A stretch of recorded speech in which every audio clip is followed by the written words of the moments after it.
ಮತ್ತು ನೀವು 100 ಸಲ ಮೋದಿ ಮೋದಿ ಮೋದಿ ಬೆಳಗಿಂದ ಸಂಜೆ ತನಕ ಮೋದಿ ಮೋದಿ ಮೋದಿ ಮತ್ತು ನೀವು ಎಲ್ಲಿ ಯಾವ ಸ್ವರ್ಗಕ್ಕೆ ಹೋಗ್ತೀರಿ ನರ್ಕಕ್ಕೆ ಹೋಗ್ತೀರಿ? ಏನು ಇವರಿಗೆ ಬಿ ಜೆ ಪಿದವರಿಗೆ ಏನು ಹುಚ್ಚು ಹಿಡಿದೋ ಗೊತ್ತಿಲ್ಲ. ಒಬ್ಬ ಬಸವೇಶ್ವರ ಬಗ್ಗೆ ಹೇಳ್ತಾನೆ, ಒಬ್ಬ ಅಂಬೇಡ್ಕರ್ ಬಾಬಾ ಸಾಹೇಬ್ ಅಂಬೇಡ್ಕರ್ ಹೇಳ್ತಾನೆ. ಭಾರತ ದೇಶದಲ್ಲಿ ಇಂತಹ ನಾಲಾಯಕರು ಅವರು ಹಿನ್ನೆಲೆಯನ್ನು ನೋಡಿದಾಗ ತಡಿಪಾರಾಗಿರ್ತಕ್ಕಂಥ ಗಿರಾಕಿ ಅದು. ಅವ್ರು ಏನಪ್ಪಾ ಅಂತಂದ್ರೆ ಒಂದಾನೊಂದು ಕಾಲದಲ್ಲಿ ಗಡಿಪಾರಾಗಿರ್ತಕ್ಕಂಥ ವ್ಯಕ್ತಿ. ಇದಕ್ಕೆ ನಾವು ದೊಡ್ಡ ಮಟ್ಟದಲ್ಲಿ ಪ್ರತಿಭಟನೆಯನ್ನು ಹಮ್ಮಿಕೊಂಡಿದ್ದೇವೆ. ನಾಳೆ ಬೆಳಿಗ್ಗೆ ಡಾಕ್ಟರ್ ಬಾಬಾ ಸಾಹೇಬ್ ಅಂಬೇಡ್ಕರ್ ಅವರ ಬೂಟನ್ನು ತಲೆ ಮೇಲೆ ಇಟ್ಕೊಂಡು ಆ ಸಮಾಧಿಗೆ ಹೋಗಿ ಡಾಕ್ಟರ್ ಬಾಬಾ ಸಾಹೇಬ್ ಅಂಬೇಡ್ಕರ್ ಅವರ ಸಮಾಧಿಗೆ ಹೋಗಿ ಅವರ ತಲೆ ಮೇಲೆ ಅವರ ಬೂಟ ಇಟ್ಕೊಂಡು ಕ್ಷಮೆ ಕೇಳೋದು ಸುದ ಕಡಿಮೆ ಹೇಳ್ತಿದ್ದಾರೆ.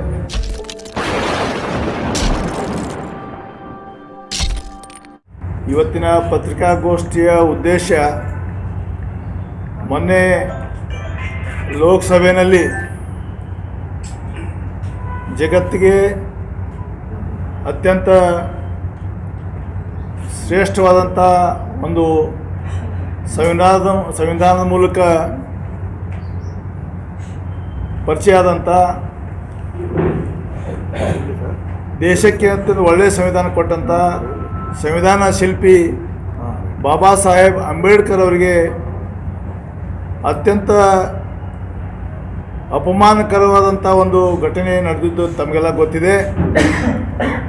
ಅಂಬೇಡ್ಕರ್ ಅವರ ಹೆಸರು ಹೇಳೋದು ಕೆಲವೊಬ್ಬರಿಗೆ ವ್ಯಸನವಾಗಿದೆ, ಅಂದರೆ ಕೆಲವೊಬ್ಬರಿಗೆ ಚಟ ಆಗಿದೆ ಅಂಥೇಳಿ ಅತ್ಯಂತ ಹೀನಾಯವಾಗಿ ಈ ದೇಶದ ಗೃಹ ಸಚಿವ ಅಮಿತ್ ಶಾ ಮಾತಾಡಿದ್ದಾರೆ. ಅವರ ಮಾತಿನಿಂದ ಅಂಬೇಡ್ಕರ್ ವಿಚಾರವಾದಿಗಳಿಗೆ, ಅಂಬೇಡ್ಕರ್ ಸಿದ್ಧಾಂತದಲ್ಲಿ ನಡೆಯುತ್ತಿರೋರಿಗೆ ಅಥವಾ ಸಮಾನತೆಯಲ್ಲಿ ವಿಶ್ವಾಸ ಇಟ್ಟಂಥ ನಮಗೆಲ್ಲರಿಗೂ ದೇಶವಾಸಿಗಳಿಗೆ ಭಾಳಷ್ಟು ಮನಸ್ಸಿಗೆ ನೋವು ಮತ್ತು ಘಾಸಿ ಉಂಟು ಮಾಡಿದೆ.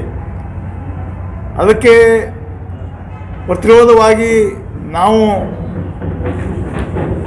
ನಾಳೆ ಶನಿವಾರ ದೊಡ್ಡ ಮಟ್ಟದಲ್ಲಿ ಎಲ್ಲ ಪ್ರಗತಿಪರ ವಿಚಾರಧಾರೆ ಇದ್ದಂಥವರು, ಅಂಬೇಡ್ಕರ್ ಸಿದ್ಧಾಂತವಾದಿಗಳು, ಎಲ್ಲ ಮಹಿಳಾ ಸಂಘಟನೆಗಳು, ಯುವ ಸಂಘಟನೆಗಳು, ವ್ಯಾಪಾರಸ್ಥ ಸಂಘಟನೆಗಳು ಎಲ್ಲರೂ ಸೇರಿ ಇದಕ್ಕೆ ನಾವು ದೊಡ್ಡ ಮಟ್ಟದಲ್ಲಿ ಪ್ರತಿಭಟನೆಯನ್ನು ಹಮ್ಮಿಕೊಂಡಿದ್ದೇವೆ. ನಾಳೆ ಬೆಳಿಗ್ಗೆ ಅದು ಸಿದ್ದೇಶ್ವರ ದೇವಸ್ಥಾನದಿಂದ ಪ್ರಾರಂಭವಾಗಿ ಅಂಬೇಡ್ಕರ್ ಸರ್ಕಲ್ವರೆಗೆ ಬಂದು ಅಲ್ಲಿ ಸಭೆಯಾಗಿ ಮಾರ್ಪಾಡಾಗ್ತದೆ. ಅದ ನಂತರ ನಾವು ಧರಣಿಯನ್ನು ಮುಂದುವರಿಸ್ತೇವೆ. ಎಲ್ಲಿವರೆಗೆಪ್ಪ ಅಂತಂದರೆ ಅಮಿತ್ ಶಾ ಈ ದೇಶದ ಜನರ ಕ್ಷಮೆ ಕೇಳಬೇಕು ಮತ್ತು ಮೋದಿಯವರು ಅವರ ರಾಜೀನಾಮೆಯನ್ನು ತೆಗೆದುಕೊಳ್ಳೋವರೆಗೆ ನಮ್ಮ ಧರಣಿ ಮುಂದುವರಿತದೆ. ಅದರ ನಂತರ ಎಲ್ಲ ಹಿರಿಯರೊಂದಿಗೆ, ಸಂಘಟನೆಗಳ ಮುಖಂಡರೊಂದಿಗೆ ಚರ್ಚೆ ಮಾಡಿ ಮುಂದಿನ ಹೋರಾಟ ಇನ್ನೂ ತೀವ್ರಗೊಳ್ಳುವ ನಿಟ್ಟಿನಲ್ಲಿ ನಾವೆಲ್ಲ ವಿಚಾರ ಮಾಡಿ ಹಂತ ಹಂತವಾಗಿ ಅವರ ರಾಜೀನಾಮೆ ಪಡೆಯುವವರೆಗೆ ನಾವು ಬಿಡೋದಿಲ್ಲ ಇದನ್ನು. ಅದಕ್ಕಾಗಿ ಇದನ್ನೆಲ್ಲ ನಿಮ್ಮ ಮೂಲಕನೂ ಕೂಡ ಜಿಲ್ಲೆಯಾದ್ಯಂತ ಇರುವಂಥ ಎಲ್ಲ ನಮ್ಮ ಬಾಬಾ ಸಾಹೇಬ್ ಅಂಬೇಡ್ಕರ್ ಅವರ ಅನುಯಾಯಿಗಳಿಗೆ, ಅಭಿಮಾನಿಗಳಿಗೆ, ಸಿದ್ಧಾಂತದಲ್ಲಿ ನಂಬಿಕೆ ಇಟ್ಟಂಥ ನಡೆಯೋರಿಗೆ ಸಂದೇಶವನ್ನು ಕೊಡುವಂಥ ಒಂದು ಪ್ರಯತ್ನ ನಿಮ್ಮ ಮುಖ ಆಗಲಿ ಅನ್ನೋಂಥ ಒಂದು ವಿನಂತಿ ಮಾಡಿಕೊಳ್ಳೋ ಸಲುವಾಗಿ ಇವತ್ತಿನ ಪತ್ರಿಕಾಗೋಷ್ಠಿಯನ್ನು ನಾವು ಕರೆದಿದ್ದೇವೆ. ಕಳೆದ 3 ದಿವಸದ ಹಿಂದೆ ರಾಜ್ಯಸಭೆಯಲ್ಲಿ ನಮ್ಮ ದೇಶದ ಗೃಹ ಮಂತ್ರಿಗಳಾದ ಅಮಿತ್ ಶಾ ಅವರು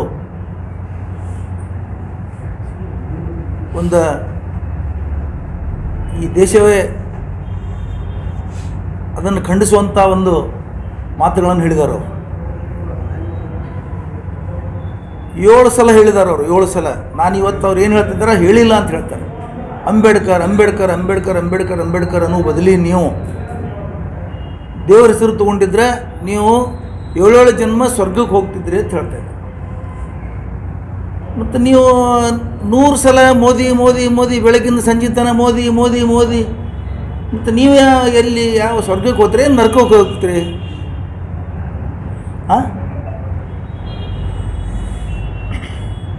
ಈ ದೇಶದ ಜನರಿಗೆ ಒಂದು ಅಸ್ಮಿತೆ, ಡಾಕ್ಟರ್ ಬಾಬಾ ಸಾಹೇಬ್ ಅಂಬೇಡ್ಕರ್ ಅಂದ್ರೆ ಒಂದು ಅಸ್ಮಿತೆ, ಅದನ್ನು ನೀವು ಸಹಿಸ್ಕೊಳಕ್ಕೆ ಆಗ್ತಾಯಿಲ್ಲ. ನೀವು ಮೊದಲನೇ ಸಲ ಸರ್ಕಾರ ಮಾಡುವಾಗ 2014ರಲ್ಲಿ ಭಗವದ್ಗೀತೆಗೆ ನಮಸ್ಕಾರ, ಇದು ಸಂವಿಧಾನಕ್ಕೆ ನಮಸ್ಕಾರ ಮಾಡಿ ಹೋಗ್ತೀರಿ, ಪಾರ್ಲಿಮೆಂಟ್ಗೆ ಹಣೆ ಮುಟ್ಟಿ ನಮಸ್ಕಾರ ಮಾಡಿ ಹೋಗ್ತೀರಿ, ಒಳಗಡೆ ಹೋಗಿ ಎಲ್ಲ ಅದನ್ನು ತಿರುಚು ಕೆಲಸಗಳು ಮಾಡ್ತೀರಿ. ಒಂದಾದರೂ ನೀವು ಸಂವಿಧಾನಕ್ಕೆ ಗೌರವ ಕೊಟ್ಟು, ಡಾಕ್ಟರ್ ಬಾಬಾ ಸಾಹೇಬ್ ಅಂಬೇಡ್ಕರ್ ಅವರಿಗೆ ಗೌರವ ಕೊಟ್ಟು ಯಾವುದಾದ್ರೂ ಒಳ್ಳೆಯ ಕೆಲಸಗಳು ಮಾಡಿದ್ದೀರಾ? ಇವತ್ತಿನವರೆಗೆ ಮಾಡಿಲ್ಲ. ಏನಾಗಿದೆ ಅಂದರೆ, ನೀವು ಇವತ್ತಿನ ತನ ಡಾಕ್ಟರ್ ಬಾಬಾ ಸಾಹೇಬ್ ಅಂಬೇಡ್ಕರ್ ಅವರು ಇಡೀ ಜಗತ್ತಿನಲ್ಲಿ ಒಂದು ಶ್ರೇಷ್ಠವಾದ ಸಂವಿಧಾನ ಕೊಟ್ಟಿದ್ದಾರೆ, ಅದನ್ನೇ ನಿಮಗೆ ಸಹಿಸಲಿಕ್ಕೆ ಆಗ್ತಾ ಇಲ್ಲ. ನೀವು ಬಾಬಾ ಸಾಹೇಬರನ್ನು ದಲಿತರನ್ನಾಗೆ ನೋಡ್ತಾ ಇದ್ದೀರಿ ಇವತ್ತಿನವರೆಗೆ, ಈ ದೇಶದ ಅಸ್ಮಿತೆ ಅಂತ ನೋಡ್ತಾ ಇಲ್ಲ. ಇದನ್ನು ನಾವು ಖಂಡಿಸ್ತೀವಿ. ಈ ಸಂದರ್ಭದಲ್ಲಿ ನಿಮಗೆ ಒಳಗಿಂದ ಹೊರಗೆ ಬಂದದ. ಈಗಾಗಲೇ ನಮ್ಮ ಮುಖ್ಯಮಂತ್ರಿಗಳು ಇದನ್ನು ಪ್ರತಿಭಟಿಸಿ ಗೃಹ ಮಂತ್ರಿಗಳೇ ಪತ್ರ ಬರೆದಾರೆ, ಓಪನ್ ಆಗಿ ನೇರವಾಗಿ. ನಿಮ್ಮ ಒಳಗಿನ ಸತ್ಯ ಹೊರಗೆ ಬಂದಿದೆ. ಇವತ್ತಿನವರೆಗೆ ನೀವೇನು ಅದಿಮುಟ್ಟಿದ್ರಿ 10 ವರ್ಷಗಟ್ಟಲೆ, ಅದು ಸತ್ಯ ಹೊರಗೆ ಬಂದು ಪಾರ್ಲಿಮೆಂಟದಲ್ಲಿ ವಾಚಿಸಿದ್ರಿ ನೀವು. ಅದನ್ನು ಖಂಡಿಸಲಿಕ್ಕೆ ನಾವು ನಾಳೆ ಎಲ್ಲ ಸಂಘಟನೆಗಳ ವತಿಯಿಂದ ಒಂದು ಬೃಹತ್ ಪ್ರತಿಭಟನೆಯನ್ನು ನಾವು ಹಮ್ಮಿಕೊಂಡಿದ್ದೀವಿ. ಈಗ ಅದ್ರ ಜೊತೆನೇ ಇನ್ನೊಂದು ನಿಮಗೆ ಹೇಳೋದಂದ್ರೆ, ನಿನ್ನಿನ ದಿವಸ ಪಾರ್ಲಿಮೆಂಟ್ ಭವನದ ಎದುರುಗಡೆ ಬಾಬಾ ಸಾಹೇಬ್ ಅಂಬೇಡ್ಕರ್ ಅವರ ಫೋಟೋ ಹಿಡ್ಕೊಂಡು ಪ್ರತಿಭಟನೆ ಮಾಡ್ತಿರುವಂಥ ನಮ್ಮ ವಿರೋಧ ಪಕ್ಷದ ನಾಯಕರು ಮತ್ತು ಎಲ್ಲ ಸಂಸದರು ಪ್ರತಿಭಟನೆ ಮಾಡುವಾಗ ನೀವು ಅವ್ರಿಗೆ ಎದುರಾಗಿ ಅವ್ರಿಗೆ ವಿರುದ್ಧ ಮಾಡಲಿಕ್ಕೆ ನೀವು ಓಪನ್ ಆಗಿ ಎದುರುಗಡೆ ಬರ್ತೀರಂದ್ರೆ ಇದು ಎಂಥ ನಾಚಿಕೆ ಹಿಡ್ತಾನೆ. ಮತ್ತು ನೀವು ಅಮಿತ್ ಶಾ ಅವರ ಈ ಹೇಳಿಕೆಯನ್ನು, ಇದೇನು ವಿಷಯ ಇವತ್ತು ಚರ್ಚೆ ಆಗ್ತದೆ, ಅದನ್ನು ಬೇರೆ ಕಡೆ ತಿರುಗಿಸಲಿಕ್ಕೆ, ಅದನ್ನು ಡೈವರ್ಟ್ ಮಾಡ್ಲಿಕ್ಕೆ ನೀವು ಎಂಥದ್ದು ನೀಚ ಕೆಲಸಕ್ಕೆ ಇಳಿದಿದ್ದೀರಿ. ಇವತ್ತು ಈ ದೇಶವೇ ತಲೆ ತಗ್ಗಿಸುವಂಥ ಕೆಲಸ ಮಾಡಿದ್ದೀರಿ. ಪಾರ್ಲಿಮೆಂಟ್ ಭವನದಲ್ಲಿ ಜಗಳ ಮಾಡ್ತೀರಿ, ಗುಂಡಾಗಿರಿ ಮಾಡ್ತೀರಿ ನೀವು. ಇವತ್ತು ಒಬ್ಬ MP ಹೇಳ್ತಾನೆ, ನನಗೆ ರಾಹುಲ್ ಗಾಂಧಿ ಅವರಿಂದ ಗಾಯ ಆಯಿತು. ಹ್ಯಾಂಗಾಯ್ತು ಅಂತ ಕೇಳಿದ್ರೆ, ರಾಹುಲ್ ಗಾಂಧಿ ಯಾರಿಗೋ MP ನುಗ್ಸಿರುತ್ತೆ, ಅವ ಬಂದು ಇವ್ರ ಮೇಲೆ ಬಿದ್ದಂತ ಗಾಯ ಆಯ್ತು. ಎಂಥ ಬಾಲಿಶ ಹೇಳಿಕೆಗಳು, ಇಂಥ ಬಾಲಿಶ ವಿಷಯ ತೊಗೊಂಡೋಗಿ ಅವ್ರ ಮೇಲೆ ಕೇಸ್ ಹಾಕಲು ಪ್ರಯತ್ನ ಮಾಡ್ತೀರಿ. ಇವತ್ತು ರಾಹುಲ್ ಗಾಂಧಿ ಅವರು ಯಾವ ಥರ ಇಡೀ ದೇಶ ನೋಡ್ತಾ ಇದೆ. ಇವತ್ತು ರಾಹುಲ್ ಗಾಂಧಿ ಅವರೊಂದು ಆಶಾಕಿರಣ ಇವತ್ತು ಈ ದೇಶಕ್ಕೆ. ಅಂಥವರು ಪಾರ್ಲಿಮೆಂಟ್ ಗೇಟ್ನಲ್ಲಿ ದಾಂಧಲೆ ಮಾಡ್ಲಿಕ್ಕೆ ಸಾಧ್ಯ ಇದೆಯಾ? ನೀವು ಎದುರುಗಡೆ ಬರುವುದು ಯಾಕೆ? ಯಾರಾದರೂ ಇವತ್ತಿನವರೆಗೆ ದೇಶದಲ್ಲಿ ಒಂದು ಪ್ರತಿಭಟನೆ ಮಾಡುವಾಗ ವಿರೋಧ ಪಕ್ಷದವರಲ್ಲಿ ಅಥವಾ ವಿರೋಧ ಗುಂಪಿನವರು ಇವತ್ತಿನ ತನ ಪಾರ್ಲಿಮೆಂಟದಲ್ಲಿ ಅಥವಾ ಹೊರಗಡೆ ಯಾವತ್ತೂ ಎದುರಾಗಿಲ್ಲ. ಇವತ್ತು ನೀವು ಎದುರುಗಡೆ ಪಾರ್ಲಿಮೆಂಟ್ ಸದಸ್ಯರನ್ನು ತೊಗೊಂಡು ಕಳಿಸ್ತೀರಿ ಅಂತ ಹೇಳಿದ್ರೆ ಅಮಿತ್ ಶಾ ಅವ್ರದ್ದು ಎಂಥ ಒಂದು ಕೀಳು ಮಟ್ಟದ ಅವ್ರದ್ದು ವಿಚಾರ ಇದೆ ಅಂತ ತಿಳ್ಕೋಬೇಕು. ಪ್ರಧಾನಿ ನರೇಂದ್ರ ಮೋದಿಯವರು ಅದನ್ನು ಎಕ್ಸ್ನಲ್ಲಿ ಅದನ್ನು ಸಮರ್ಥನೆ ಮಾಡ್ಕೊಳ್ಳೋಕೆ ಹೋಗ್ತಾರೆ, MP ಗಳ ಸಮರ್ಥನೆ ಮಾಡ್ತಾರೆ. ಇವತ್ತು ಬಾಬಾ ಸಾಹೇಬ್ ಅಭಿಮಾನಿಗಳಿಗೆ ಭಾಳ ನೋವಾಗಿದೆ ಈ ದೇಶದಲ್ಲಿ.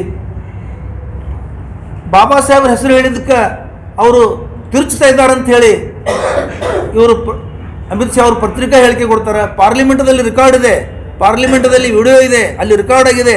ಅದನ್ನು ತಿರುಚ್ತಾರೆ ಅಂತ ತಿಳ್ಕೊಂಡು ಪಾರ್ಲಿಮೆಂಟ್ ಹೊರಗೆ ಇವರು ಇವತ್ತು ಅದನ್ನು ಪತ್ರಿಕಾ ಹೇಳಿ ಕೊಡ್ತಾರೆ. ಇಂಥವೆಲ್ಲ ಪ್ರತಿಭಟಿಸುವ ಸಲುವಾಗಿ, ಇಂಥವಕ್ಕೆಲ್ಲ ಖಂಡಿಸುವ ಸಲುವಾಗಿ ಮತ್ತು ನಾವು ಬಾಬಾ ಸಾಹೇಬ್ ಅಂಬೇಡ್ಕರ್ ಅವರ ಒಂದು ಅಭಿಮಾನಿಗಳು ಮತ್ತು ಎಲ್ಲ ಹಿಂದೂ ಸಂಘಟನೆ, ಎಲ್ಲ ಪ್ರಗತಿಪರ ಸಂಘಟನೆಗಳು ಕೂಡಿ ನಾವು ನಾಳೆ ಶನಿವಾರ ದಿವಸ ಇಂಥ ಎಲ್ಲ ವಿಷಯಗಳ ಬಗ್ಗೆ ಪ್ರತಿಭಟನೆ ಮಾಡೋದು ಅಷ್ಟೇ ಅಲ್ಲ,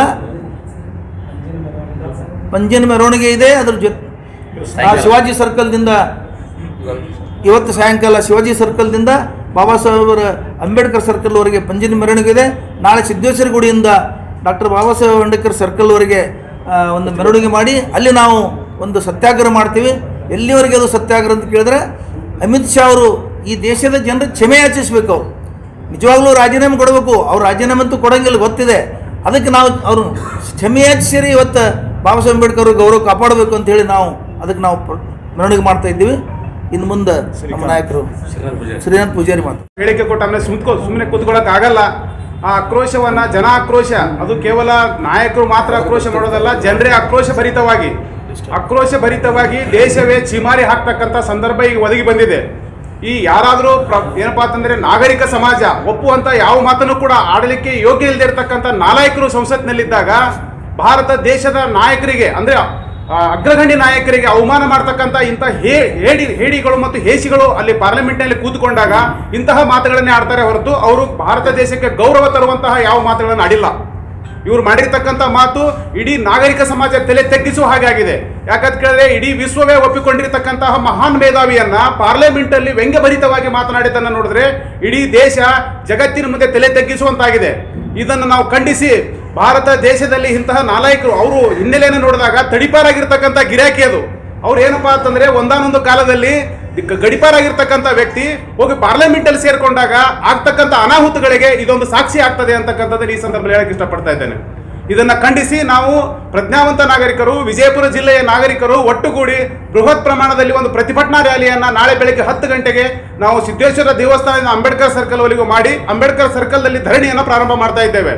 ಅದೇ ರೀತಿ ಇವತ್ತು ಕೂಡ ಎಲ್ಲರೊಟ್ಟುಗೂಡಿ ವಿಜಯಪುರ ನಗರದ ಎಲ್ಲ ನಾಗರಿಕರೊಟ್ಟುಗೂಡಿ ನಾವು ಶಿವಾಜಿ ಸರ್ಕಲ್ನಿಂದ ಅಂಬೇಡ್ಕರ್ ಸರ್ಕಲ್ ವರೆಗೆ ಬೃಹತ್ ಪಂಜಿನ ಮೆರವಣಿಗೆಯನ್ನ ನಾವು ಇವತ್ತು ಆಯೋಜನೆ ಮಾಡಿದ್ದೇವೆ. ಅದೆಲ್ಲವೂ ಕೂಡ ಇದು ಯಾಕೆ ಆಗ್ತಾ ಇದೆಯಪ್ಪ ಅಂತಂದ್ರೆ ಇದು ಅಮಿತ್ ಶಾನ ಹೇಳಿಕೆಯನ್ನ ಖಂಡಿಸಲಿಕ್ಕೆ ನಾವೆಲ್ಲರೂ ಕೂಡ ಆಕ್ರೋಶಭರಿತವಾಗಿ ಇವೆಲ್ಲವನ್ನು ಆಯೋಜನೆ ಮಾಡ್ತಾ ಇದ್ದೇವೆ. ಮುಂದಿನ ದಿನದಲ್ಲಿ ತಕ್ಕ ಪಾಠವನ್ನು ಕಲಿಸಲಿಕ್ಕೆ ಎಲ್ಲ ನಾಗರಿಕರು, ದೇಶದ ವಾಸಿಗಳು ತಯಾರಾಗಿದ್ದಾರೆ ಅಂತಕ್ಕಂಥದ್ದು ಒಂದು ಸಂದೇಶವನ್ನು ಕೊಡಲಿಕ್ಕೆ ಹೊರಟಿದ್ದೇವೆ. ಈಗಾಗಲೇ ನಮಗೆಲ್ಲರಿಗೂ ಗೊತ್ತಿದ್ದ ಹಾಗೆ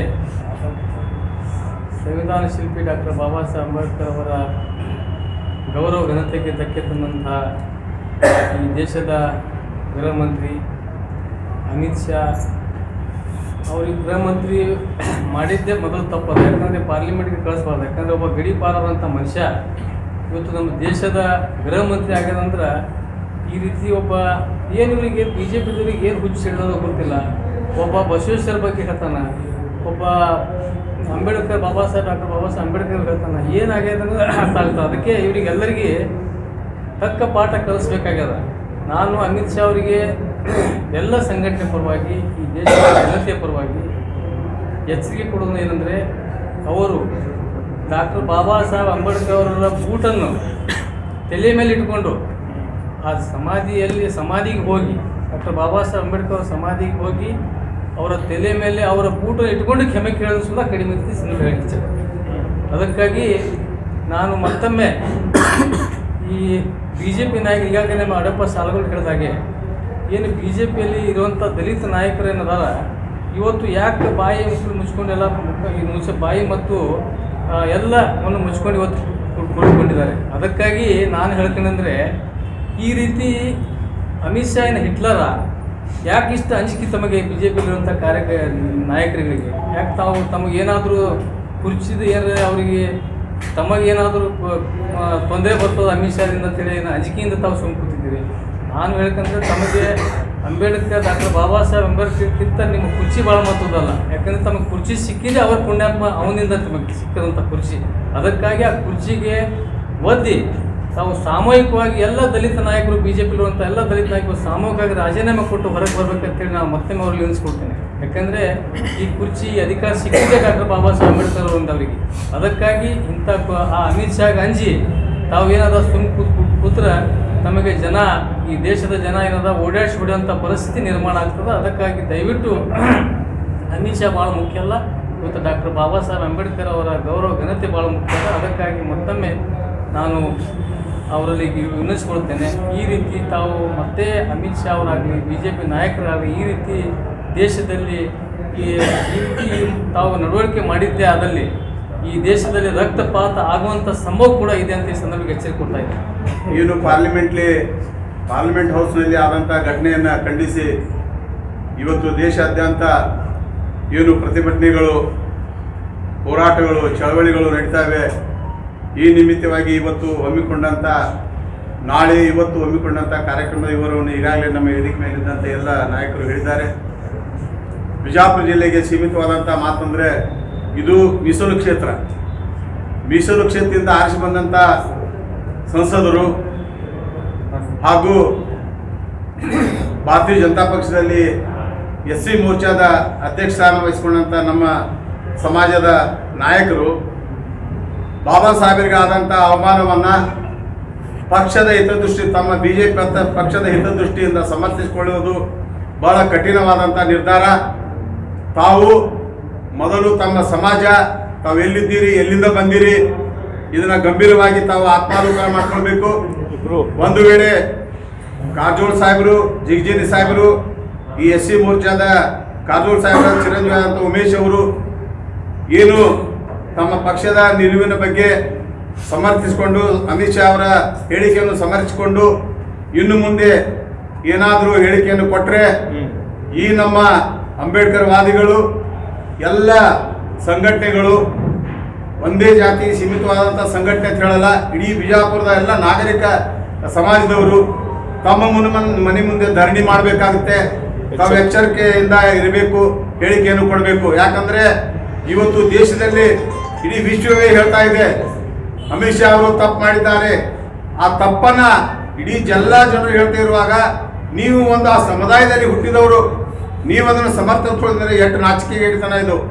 ಅದಕ್ಕೆ ದಯವಿಟ್ಟು ನಾವು ಸುಧಾರಿಸಿಕೊಂಡು ಈ ಸಮರ್ಥನೆ ಕೊಡೋದನ್ನು ಹಿಂದಕ್ಕೆ ಪಡೆದು ಮತ್ತೆ ಏನಾದರೂ ನೀವು ಸಮರ್ಥಿಸಿಕೊಂಡು ಹೇಳಿಕೆಯನ್ನು ಕೊಟ್ಟರೆ ನಿಮ್ಮ ಮನೆ ಮುಂದೆ ಧರಣಿ ಮಾಡಿ ನಿಮ್ಮ ಏನು ಸಂಸದರಿದ್ದೀರಿ ಇಬ್ಬರು ಆ ಒಂದು ಸಂಸದ ಸ್ಥಾನವನ್ನು ತ್ಯಜಿಸಬೇಕಾಗುವವರಿಗೆ ನಾವು ಬಿಡಲ್ಲ ಅಂತ ಹೇಳಿ ಎಚ್ಚರಿಕೆಯನ್ನು ಕೊಡ್ತಾ ಇದ್ದೇವೆ. ನಾನು ಏನು ಹೇಳಿದ್ದೇನೆ ಬಿಗಿನಿಂಗ್ದಾಗ ಹೇಳಿದ್ದೇನೆ, ಅವರು ಮನುಸ್ಮೃತಿಯನ್ನು ಅಡ್ವೊಕೇಟ್ ಮಾಡೋದು ಅವ್ರದ್ದು ಮೇನ್ ಮೋಟೋ ಇದೆ. BJP ಅವ್ರದ್ದು ಮೋಟೋ ಮನುಸ್ಮೃತಿ ಆಗಬೇಕು ಇದ್ದಲ್ಲಿ. Brahmin, Kshatriya, Vaishya, Shudra, this type of social system must come into existence. That is the only principles of the RSS and BJP.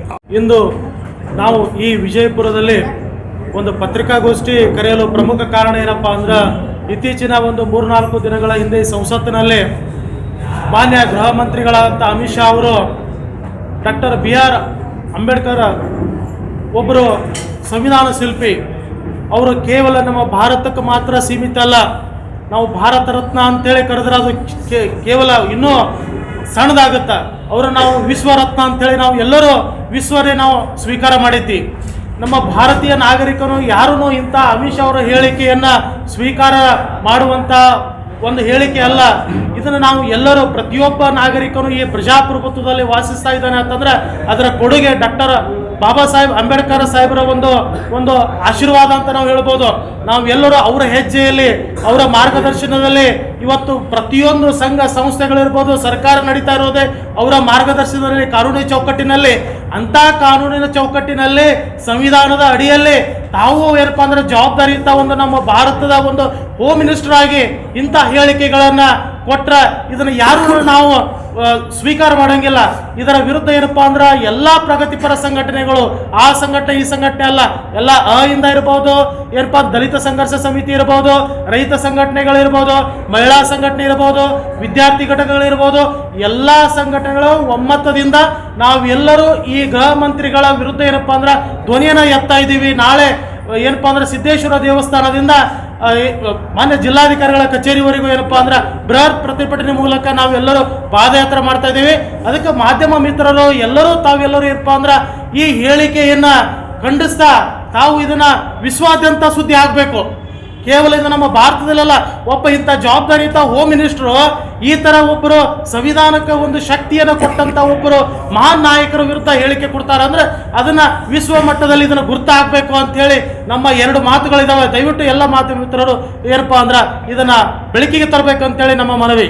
ಯಾರನ್ನ ಡಿಪೆಂಡ್ ಯಾಕೆ ಮಾಡ್ಕೋತಾರೆ ಅಂದರೆ ಅವ್ರ ಮೇನ್ ಮೋಟೋ ಮನುಸ್ಮೃತಿ. ಅವರು ನೇರವಾಗಿ ಬರೋದಿಲ್ಲ.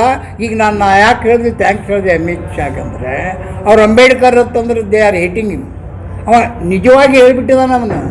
ಅಮಿತ್ ಶಾ ಹೋಮ್ ಮಿನಿಸ್ಟರ್ ಆಗಿ ಹೇಳಿದ್ದು ಇಷ್ಟೊತ್ತನ್ನು ನನ್ನ ಫ್ರೆಂಡ್ಸ್ ಹೇಳಿದ್ರಲ್ಲ, he has been already extern from ಗುಜರಾತ್ದಿಂದ ಅವನನ್ನು ಹೊರಗೆ ಇಟ್ಟಿದ್ದರು.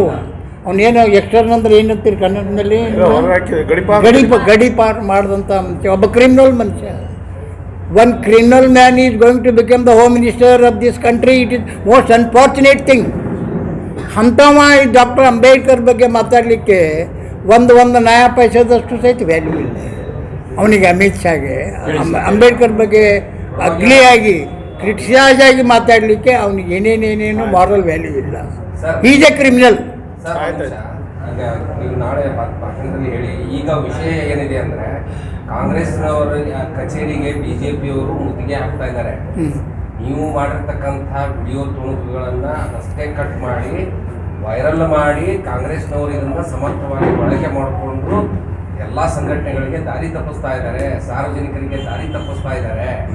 ಅದು BJPಗರ ಒಂದು ಕನ್ನಡದಲ್ಲಿ ಒಂದು ಗಾದೆ ಮಾತಿದೆ, ಮಂಗ್ಯ ತಾ ತಿಂದು ಮತ್ತೊಬ್ಬರ ಮುಖಕ್ಕೆ ಒರೆಸ್ತ ಅಂತ ಹೇಳ್ತಾರೆ ಗ್ರಾಮೀಣ ಭಾಷೆ ಒಳಗೆ.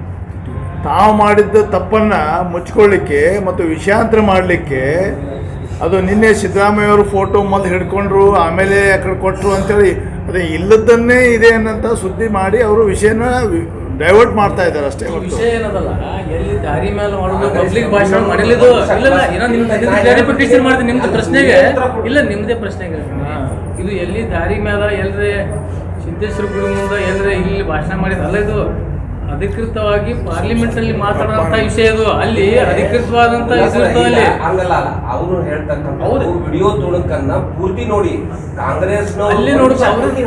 ಕಾಂಗ್ರೆಸ್ನವ್ರು ಮಾಡಿರ್ತಕ್ಕಂಥ ಅಂಬೇಡ್ಕರ್ಗೆ ಅವಮಾನವನ್ನ ನಾ ಸಂಪೂರ್ಣವಾಗಿ ಹೇಳೋ ವಿಚಾರದಲ್ಲಿ ಆ ವಿಡಿಯೋ ಇದೆ. ಆ ವಿಡಿಯೋ ಸಂಪೂರ್ಣವಾಗಿ ಹಾಕಲ್ಲ ಇವರು. ಆ ವಿಡಿಯೋ 1 ನಿಮಿಷ 13 ಸೆಕೆಂಡ್ ಇದೆ. ಆ 1 ನಿಮಿಷ 13 ಸೆಕೆಂಡ್ ವಿಡಿಯೋವನ್ನ ಅಷ್ಟೇ ಪ್ಲೇ ಮಾಡಿ ಸಾರ್ವಜನಿಕರು ಮಧ್ಯಂತರಲ್ಲಿ ಎಲ್ಲ ಇರ್ತಾರಲ್ಲ. ಹಿಂದೆ ಇಂಥ ನೂರಾರು ಘಟನೆಗಳನ್ನ ತಮಗೆ ಎಷ್ಟು ಬೇಕು ಅಷ್ಟೇ ಕಟ್ ಅಂಡ್ ಪೇಸ್ಟ್ ಮಾಡಿ ಮಾಡಿದಂತ ಉದಾಹರಣೆ ಇದು ಬಿಜೆಪಿನಲ್ಲೇ ದಾಖಲೆ.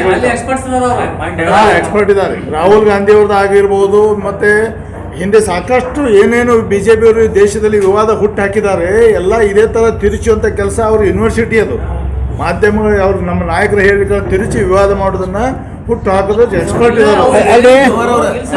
ಅಲ್ಲ ತಮಗೆಲ್ಲ ಗೊತ್ತಿದೆ, ನಾವು ಆರಿಸಿ ಬಂದದ್ದೇ ಸಂವಿಧಾನವನ್ನು ಬದಲಾವಣೆ ಮಾಡಲಿಕ್ಕೆ ಬಂದಿದ್ದೇವೆ ಅಂತ ಒಬ್ಬರು ಮಹಾಶಯರು ಹೇಳಿದ್ರು. ತಮಗೆಲ್ಲರಿಗೂ ಗೊತ್ತಿದ್ದ ವಿಚಾರ.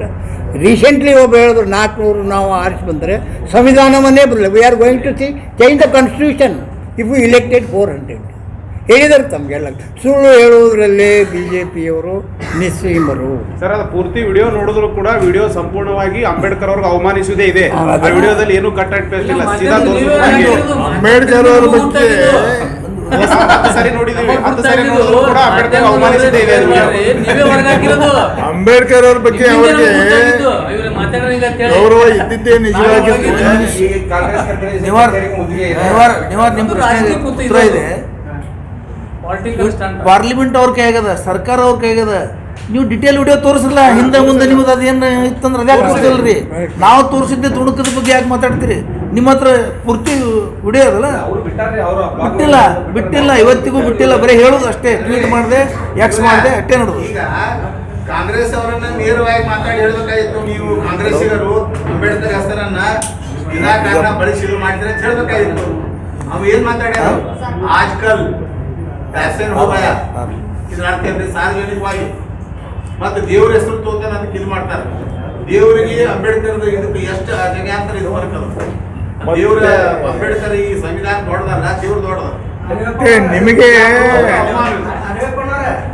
ಈಗ ಬಿಜೆಪಿಯಲ್ಲಿ ಇರ್ತಕ್ಕಂಥ ದಲಿತ ನಾಯಕರು ಬಿಜೆಪಿ ಅಮಿತ್ ಶಾ ಹೇಳಿಕೆ ಸಮರ್ಥನೆ ಮಾಡಿಸುವುದು ಖಂಡಿಸಬೇಕು, ಅದೇನೋ ಸರಿ. ಆದ್ರೆ ಕಾಂಗ್ರೆಸ್ ನಲ್ಲಿರೋ ಶಾಸಕರು ಎಷ್ಟು ಮಂದಿ ಇದನ್ನು ಖಂಡಿಸಿ ಇವರಿಗೆ ಹೇಳಿಕೆ ಕೊಟ್ಟರ? ಬಿಜಾಪುರದಲ್ಲಿ ಇರ್ತಕ್ಕಂಥ ಎಷ್ಟು ಶಾಸಕರುಗಳು ಈ ಹೇಳಿಕೆಯನ್ನ ಖಂಡಿಸಿ ಹೇಳಿಕೆ ಕೊಟ್ಟಿದ್ದಾರೆ? ಅದ್ರ ಬಗ್ಗೆ ಏನ್ ಹೇಳ್ತೀರಿ? ಈಗ ಪಕ್ಷದ ವಿರುದ್ಧ ಹೋರಾಟ ಮಾಡ್ತಾ ಇದ್ದಾರೆ. ಅಮಿತ್ ಶಾ ಹೇಳಿಕೆಯನ್ನ ಬಿಜಾಪುರ ಜಿಲ್ಲೆ ಎಷ್ಟು ಶಾಸಕರು ಖಂಡಿಸಿದ್ದಾರೆ ಹೇಳಿ ನೋಡೋಣ. ಈಗ ನೋಡ್ರಿ, ನಾವು ಯಾವುದೇ ಪಕ್ಷ ಯಾವುದೇ ಇದು ಕೇಳೋದಿಲ್ಲ. ಬಿಜೆಪಿ ಪಾರ್ಟಿ ಮಾತಾಡಿರೋದ್ರಿಂದ ಈ ಪ್ರಶ್ನೆ ಸಂಸದರು ಇಲ್ಲಿ ಅಧಿಕೃತವಾದಂತಹ ಸಂಸ್ಥರಿದ್ದಾರೆ ನಮ್ಮವರು, ಮತ್ತೆ ಶಾಸಕರು ಒಬ್ಬರಿದ್ದಾರೆ ಮೀಸಲು ಕ್ಷೇತ್ರದಿಂದ. ನಿನ್ನೆ ಆದ್ರೂ ಪತ್ರಿಕೆ ಹೇಳಿಕೆ ಕೊಟ್ಟೆ ನಾನು. जुड़े रहिएगा आपके अपने चैनल बीजापुर समय के साथ।